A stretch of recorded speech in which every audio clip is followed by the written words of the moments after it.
Booker, at the end of the season then, so what do you think of today's game? Today's game is exactly how the season's gone, if I'm honest with you. You can literally put our season into today's game for me. Not clinical in the box, and obviously they make two errors and they score, and we get one back, and we try and hats off to the players because they've done that all season. They've not given up in any games whatsoever. But yeah, again, it comes down to experience in a way. I think they were a good side, but again we matched them and we played. We created 4 or 5 great chances and didn't score, and that's obviously, as I say, that's been the tale of our season, and that's obviously something we've got to rectify. Yeah, and today kind of showed with obviously all the injuries we've got. Do you think perhaps teams might see us a bit of a sleeping giant with all those injuries, with some of the key players set to come back in? Yeah, I'm not really bothered what teams think of us, if I'm honest. I know that we are a bit of a sleeping giant. We've been a successful club for the last 10 years, and it's not our worst finish this year, which I'm happy with. But yeah, we've got a lot of injuries and we've got a lot of good players that are out injured. If you look at even the likes of Tom Sloan, we've missed Sloan massively, and he's been out for a good 3 or 4 months now. We then bring Duggs in, Duggs gets injured. We bring Clark in, Clark gets injured. Linney gets injured, Maisie gets injured.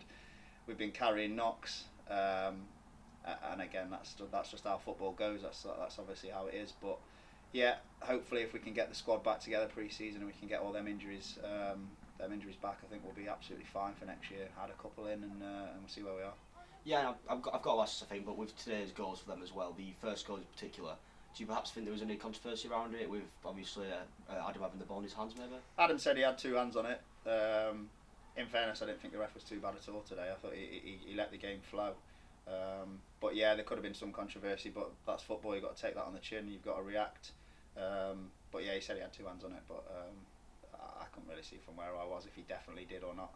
Looked a bit innocuous, obviously, but that's the way it is. Yeah, and with obviously Casper Rochester getting a goal there as well, how good is it for you personally to see a youngster you brought through get on the score sheet? Yeah, and we'll see in the awards tonight that the younger players have really done well. But again, it comes down to that experience, and that they needed that year. We knew that as a management team. We knew that they needed that year. They've all got 30, 40, 50 games under their belt now, and that's a positive. But yeah, Wayne's done a brilliant job. They're in the final of the Under-21s Cup, which hats off to him, to be fair, because he's brought in, he's done well with recruitment, and it's a good progression that they've come into the first team. Casper's been excellent for the last 2-3 months. Seeing as I played him in midfield, he's had a bit of a spring in his step, and he's actually done really well. So pleased that he's finished with 2 goals. Obviously last week he scored, and then again this week. Probably could have had another today. Gilt edge chance. Keeper's made a great save, but yeah, really pleased with the progression, obviously through the 21s. And again, you see, we've brought Pipes on today. We've had Will Heather, we've had Ewan McKenna, we've had Kean Sketchley. There's obviously Casper, Liam Mays is out injured, so there's lots of positives. And again, hats off to Wayne and his management team in the 21s for doing a great job. Yeah, Matt Dudley made his 200th appearance at the club today. Just how much of a testament is that to the sort of player he is? Oh, unbelievable, and I'm so happy that we brought him back to the club, because he's that 7 or 8 out of 10 every week, as you see. Very experienced. Again, it goes back to experience, and he's done well. He's done really well. Obviously 200 appearances, really good. Still 130 away from me, but had to bring it up, didn't you? I did, yeah, you're right. But yeah, hats off to him. He's a great lad. He's one of my closest friends in football, and he's done a really good job. Yeah, so moving on to the season as a whole then, your first season in management, how would you look at it from a personal perspective? From a personal perspective, I've learnt a lot. I've definitely learnt a lot from that first game at Staveley. Very raw and very probably a bit less grey, if I'm completely honest. Yeah, I'm happy with how things have gone. Obviously, as I say, you've got to learn, you've got to take things in your stride, and you've got to react to things. Hats off to Joe and JD. They've been amazing for me this year. I wouldn't have been able to do it without them too. Again, it's their first sort of year in coaching and in management as well. So as a trio, I'm really pleased with how we've gone. I think there is things that we've already identified for next year that we need to do better. Things that we obviously need to put in place in training, and things we need to put in place in a match day. But again, that comes down to experience, and I'm a very experienced player, but a very inexperienced manager. So things will change, and things will have to happen in pre-season, and obviously throughout next season. But yeah, we have to learn and we have to develop, or we just stay still, and that's obviously not what happens in football. Everybody moves forward, and everyone has to get better, and that's me included, and obviously Joe and JD included. So yeah, things to work on, but very, very happy, and obviously yeah, quite glad the season's over now, because obviously we get to get a fresh start, and we can go again next season. Yeah, and I'm not sure if it's going to get a mention tonight in all the awards, but for me personally, obviously, that Linear goal against Sherwood's got me up for one of the moments of the season. What would you say is probably your moment of the season on the pitch?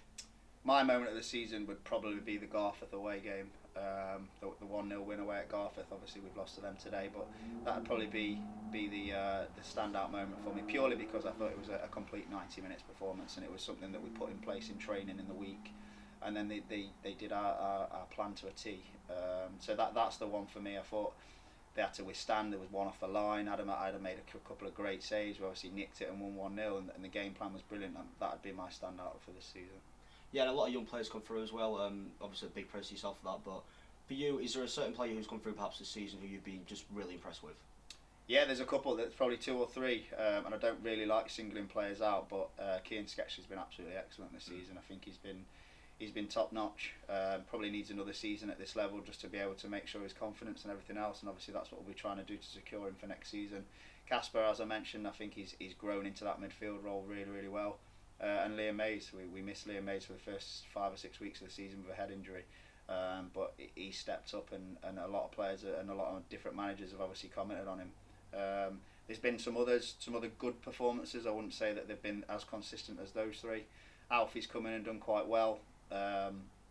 Obviously the signing of Clark was really, really exciting at the start, scoring 4 in 4, and then he obviously got injured. But then again, you look at your likes of Cropper, who's had quite a solid season. He's made a couple of mistakes and maybe been naive a couple of times, and that's obviously down to experience. He hasn't played at this level before. And you already mentioned in Mark Dudley. I think Duds has been probably our standout player since he come back, and given us really, really good performances. So yeah, I'm sorry if I've missed anyone out there, but they're the ones that come to mind. Like you say, Linney's given us some great moments this year, and he's actually played really, really well. Needs to get fitter, but a lot of them need to get fitter, and that's obviously something we've learned. Yeah, but the 3 I mentioned, I think particularly have been very, very good. Yeah, and you've got a good mixture right now of sort of experience and youth with Cropper, Duds, Duggan coming in as well. Do you think perhaps getting that right mix has worked really well for you this season, obviously going into next season?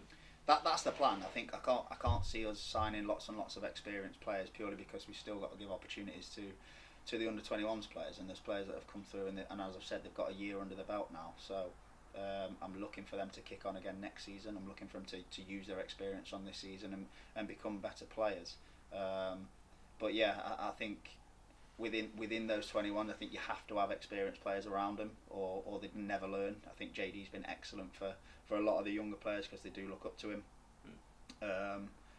And yeah, it has to have a mixture. You can't win anything with kids, that's a famous saying, but you can't. But you also have to have that energy and that youth in there, because it's obviously the excitement that they bring, and the energy to training and the energy to games. But that's what we'll obviously be looking to do next season. We need to have a very, very good mix of experience and younger players, and allow those experienced players to develop the younger players and work with them and guide them through games. Yeah, and without giving too much away, obviously, because I'm sure a lot of it's private, but have you had any conversation with the chairman about your goals next season, or what his expectations are? I don't need to speak to the chairman about my goals next season, because purely the goals won't be any different. The goals will be success, and I've mentioned it a few times in post-match interviews. I've been involved in successful teams throughout my whole career, and it can't be any different as a manager, and that's something I'm definitely looking to implement into the side next season. We need to have success, we need to have more consistency. We haven't spoken about the budget or spoken about obviously the chairman's goals, but the chairman's goals this year were obviously the budget got cut in half, and that was to stay in the league, and we obviously secured that about 7 or 8 weeks ago. So in that regard, it's been successful. But in my mind, it hasn't been successful whatsoever, because we're not anywhere near the league or anywhere near challenging for the top 5, and that will be my goal, and that will be Joe's goal and JD's goal, to get the players to that standard and get the mentality and the mind frame right for next year. Yeah, and for you personally then, obviously, with going into next season, are you looking at perhaps how your first season is going and looking to improve in that, or are you happy with where you're at right now? 100% we've got to improve. That's a given for me. finishing 16th in the league. I think we've only ever finished lower once in the club's history. And that's not me putting blame on myself or putting blame on the players. That's obviously just where we are at the moment. That's where we are as a club. We've been through a transition year this year, and clubs go through that. But we are definitely looking to improve, because I can't take another year of being 16th and winning one, losing one, drawing one. There's just no consistency there. I'm used to winning every week, or if we don't win, we at least pick a point up, and we're harder to beat. Seems like this season sort of we've crumbled quite a few times. I'm not saying that it's been a bad crumble, but it seems like we're on top. We concede, and then obviously they score another one, and that has to change. That mentality and that mindset has to change, and mindset and mentality in football are absolutely massive. You go out there thinking that you're going to win a game. 9 times out of 10 you do win that game, and if you're thinking that the opposition are too good for us, you're going to get turned over, and that's obviously what it is. So we need to change that mindset. We need to change that mind. That obviously that output, as soon as they go out onto the pitch, they have to be focused for those 90 minutes, those 2 hours that we've got them on a Saturday, and that's where we need to improve. And when we do improve in that area, the results will improve, and we'll be a better team next season. Yeah, and talking of sort of your success and all that there as well, the under-21s had a great season. Obviously the final coming up as well. Are you perhaps going to be watching that game and seeing if there's any players could take from that team into the first team? Absolutely, that's obviously been the plan. That's been the plan all season. If there's anyone playing in the 21s, they will get the chance in the first team, and that will be no different next year. If there's somebody that's coming through the 21s, and you almost as an under-21 player have to be that you can't be ignored. You have to be putting those performances in that you knock on the manager's door, and the manager has to say, yeah, fair enough, you've been absolutely amazing for the 21s. Here's your chance in the first team. So the message for the under-21s players, and obviously Wayne says it every single week to him, because I speak to him every week. That has to be the mindset. If you want to play in the first team, you've got to step up in the 21s, and you've got to make sure that your performances are bang at it. And if that does happen, there's absolutely no reason why you'll not get a chance in the first team. Yeah, John, have you got any questions? Yeah, you've obviously played one of the longest serving managers, players who have ever played for AFC Manager. You played under the likes of Mickey Taylor, Rudy Funk, Matt Chatfield more recently. Have you took your experience on each of them and tried to mould it into your own style of management? Yeah, absolutely, and I think you have to do that. You're not going to get everything right, and those managers didn't get everything right. There's certain things that I would look at and think, why are you doing that? There's a better way to do that. Ultimately, you use those experience. There's very experienced managers that you're speaking about. Rudy Funk, learnt a lot off him. As a player, sometimes he's not conventional, but he's a winner, and I think that's what you have to do. But like I'm a winner as well, so there's no thinking, I've got to be like Rudy, or I've got to be like Mickey, or I've got to be like Shorty, or whoever manager that I've played for. I have to obviously put my own stamp on that, and that's something maybe that hasn't happened, or maybe that you can't see that in the players just yet. But that's something that we are definitely working towards, and using those experiences and using those certain manager styles.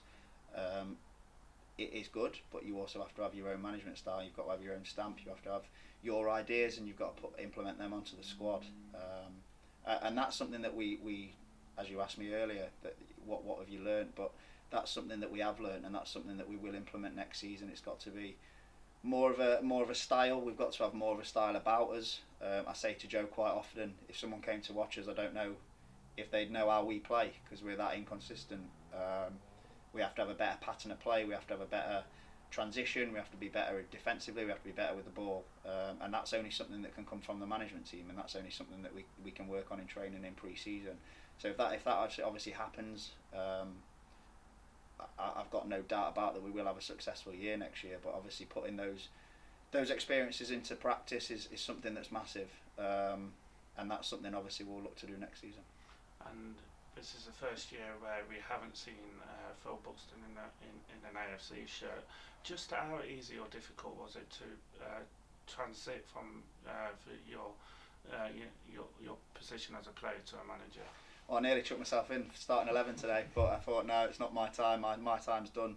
Yeah, it's a bit of a sad day. Obviously, it's the first season I've never played for AFC Mansfield in the 10 years. But but it is what it is, John. That's what it is. I'm an older player now. My knees are shot. So it's not something that's easy for me to get a kit on and go in, because I know tomorrow morning I won't be able to walk, and Monday morning at work would be a real struggle. So getting to 34, yeah, it's not really that old in football, but obviously you've got to look at your looking after yourself and your family and everything else, and injuries have obviously cut my career a little bit shorter. But saying that, I've absolutely loved it this season. I really have. I love the not the power. The power's not the right word, because we've got to work with it within the management team. It's not just down to me. I don't make all the decisions. We make the decisions as a management team, and I've tried to do that throughout the whole season. But the transition from player to manager, it's not an easy one, because you do miss it, and you do want to get involved in training. You do want to get involved in the laugh and the crack and the banter. But you have to take yourself out of that, and you have to be that person that's obviously driving the players on, and you've got to be that person that's the authority figure in the dressing room, and I've absolutely loved doing that.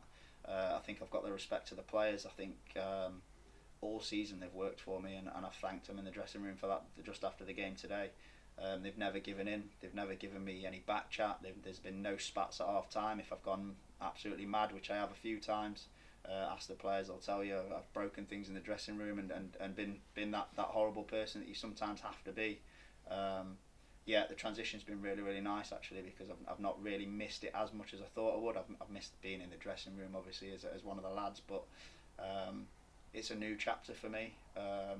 I want to be successful as a manager, and I want me and Joe and JD to be successful as a management trio. So something that we've got to work on, something that obviously we've got to implement, like we were speaking about. And when that does happen and you have success, I think being a success as a manager will be better than success as a player, if I'm honest with you, because the games where you win, like I said, the Garforth game, I was absolutely buzzing, and not really had that feeling as a player before, because you're that tired after a game when you win sort of games like that. I mean, I think back to Cleethorpes away in the FA Cup, what a result that is for the club. I played centre mid, but I probably didn't stop running, and I probably ran about 14-15k. So after the game, it's, yeah, you can celebrate, but you're absolutely done. You're done on your feet. So it's nicer as a manager. I tell you what, I loved pre-season because I didn't have to get the boots on, didn't have to start running. I'm paying for it now a little bit though. But yeah, enjoyed it. Really enjoyed it. Enjoyed having Joe next to me. Enjoyed having JD next to me. So hopefully it can continue, and obviously we can move into next season with a bit more positivity and a bit more momentum. Going back to pre-season, like we've mentioned, we've got youngsters like Liam Mays, Casper, all these under-21 players, and going into the Staveley game, first game of season. Just how impressed was you with that 1-0 win? Yeah, there has been some really good moments in the season, and I think we can't forget that. But ultimately we've come 16th, and I've said it so many times. I can't accept 15th, 16th. I just can't. That's not what I'm about. I don't come to football to draw or lose. I come to football to win. But yeah, going into pre-season, obviously, if we think back, we're bringing just players in just to have a look at them in pre-season, and that's where we were at the time. I think we had one player signed on with Luke Walker when I first started pre-season, and trying to get those players in. We bought Cropper in, we bought your likes of, obviously Liam Mays was injured, we bought Casper through, we bought Kieran Sketchley through, but this season, then for the next season, it's obviously going to be completely different, because hopefully we'll have 14 or 15 of the core players that are already there and already sorted, and pre-season can be a lot better. But yeah, I was impressed obviously with the first game. It's the first game, we win 1-0, everyone's excited, everyone's happy. But then as the season's gone on, obviously the consistency's not there from the Staveley game. So that's difficult to accept, because I know obviously what standards we got to at some points in the season, but then we let them standards slip, and we went on runs where we didn't win for 4 or 5 games. That being said, when we did need a win, we did win. The Handsworth game at home, obviously the Garforth game away. There's lots and lots of games, taking points off Sherwood, taking points off Eccleshill, taking points off of most of the top 6. Bar Grimsby battered us twice. But yeah, I'm excited, probably more excited for next season than I was this season. I think nervousness was a key factor at the start of the season, purely because you're thinking, am I going to be able to get a side out? Am I going to be able to get a competitive side out? But I know the 7, 8, 9, 10, 11 players that I've got already penciled from this current squad are already good enough. And as I said before, with that extra year and that extra 30-40 games under their belt, they're going to be even better next season. So for me, it's about looking forward now. It's not about thinking, oh, Staveley was great and Garforth was great. We've finished the season now, and already I'm thinking about who I can contact and who I can get in touch with. There's players that we've obviously identified ready for next season, and that's more exciting than obviously this season. So we're going to have to look at obviously bringing players in, and hopefully that's an exciting time, and hopefully we can bring the right players in to be successful next year. And you talk about the overall club atmosphere, like say behind the back rooms, the volunteers and the committee. There's for me personally, as you know, I've been here 3.5 years, and I feel this particular year we've grew closer as a unit and as a club. Do you agree with that? Absolutely, and that's something I was really keen on. I mean, obviously you'll know I speak to you after every game, and we want to try and we want to try and involve everyone that we possibly can, and a massive thank you from me personally to the volunteers. I know you do an amazing job, and I know obviously you give your time up, and the club doesn't run without you, and that's not forgotten, and that's not something that we just take for granted. It's something that obviously the management team are very thankful for. The atmosphere around the club I feel has been good, even though the results haven't been there. I don't think anybody's got on anybody's back. I don't think anybody's moaned. I don't think anybody's thrown the dummy out of the pram, so to speak. But yeah, the atmosphere has got to continue. It's even got to get closer again next season. It's got to be one for one and one for all sort of thing. That famous saying.